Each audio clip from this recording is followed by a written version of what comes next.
دو قیمتی چیزیں پڑھنے کے لیے عرض کرتا ہوں۔ حدیث شریف میں ہے کہ لا الہ الا اللہ وحدہ لا شریک لہ احدا صمد لم یلد ولم یولد ولم یکن لہ کفوا احد۔ ایک بار جو پڑھے گا اسے 20 لاکھ نیکیاں ملیں گی عام دنوں میں، اور ماہ رمضان شریف میں جو ایک بار پڑھے گا اسے 14 کروڑ نیکیاں ملیں گی۔ کوئی مشکل نہیں ہے، لا الہ الا اللہ وحدہ لا شریک لہ احدا صمد لم یلد ولم یولد ولم یکن لہ کفوا احد۔ وہ سورہ اخلاص کے الفاظ ہے زیادہ، ایک بار پڑھنے سے غیر رمضان میں 20 لاکھ نیکیاں ہیں، اور جو رمضان شریف میں ایک بار پڑھے گا 14 کروڑ نیکیاں، اندازہ لگائیں۔ یہ ہمارا میسج بھی بنا ہوا ہے، اس میں سے بھی لے سکتے ہیں آپ۔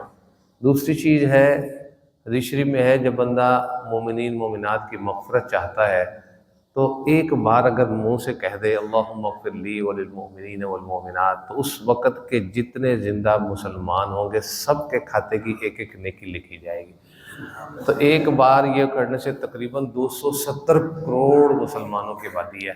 تو ایک بار منہ سے یہ کہہ دینے سے اللہم اغفر لی وللمؤمنین والمؤمنات، اور اگر اردو میں کہنا چاہیے اللہ پاک ہر مومن مرد ہر مومن عورت کو معاف کر دیجیے۔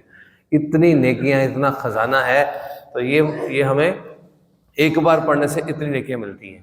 اور ایک حدیث شریف میں آتا ہے جو بندہ 25 یا 27 بار یہی پڑھ لے اللہم اغفر لی وللمؤمنات، تو اسے ان لوگوں میں شامل کر دیا جاتا ہے جن کی وجہ سے دوسروں کو رزق دیا جاتا ہے اور اس کی دعائیں قبول ہونے لگتی ہیں۔ یہ 2 انعامات ملتے ہیں۔ اللہ تعالی ہم سب کو پڑھنے کی توفیق عطا فرمائے، آمین۔ الحمدللہ رب العالمین، اللہم صلی علی سیدنا یا اللہ یا رحمان یا رحیم۔ ہمیں پڑھنے کے لیے چھپے ہوئے خزانوں پر عمل نصیب فرما دیجیے۔ یا اللہ پاک جو ہمارے علم میں آتا جائے ہمیں اس پر عمل کرنا نصیب فرما دیجیے۔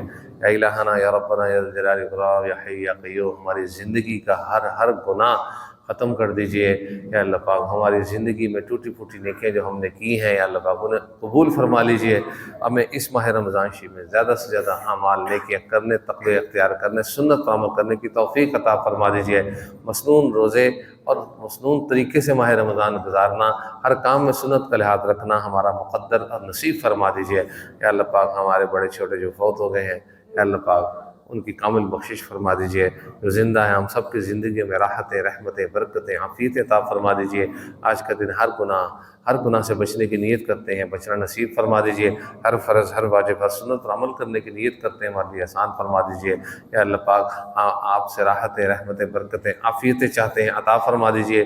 ہر ایک سے لڑائی جھگڑے، فضول بات ختم کرنا کی نیت کرتے ہیں، ہمارے لیے آسان فرما دیجئے۔ یا اللہ پاک جس سے بھی ملاقات ہو، جس سے واسطہ سب کا پڑے، انصاف سے شریعت کے مطابق ہینڈل اور ڈیل کرنا چاہتے ہیں، ہمارے لیے آسان فرما دیجئے۔ آمین ثم آمین، صلی اللہ تعالیٰ علیہ محمد وعلی آلہ اجمعین۔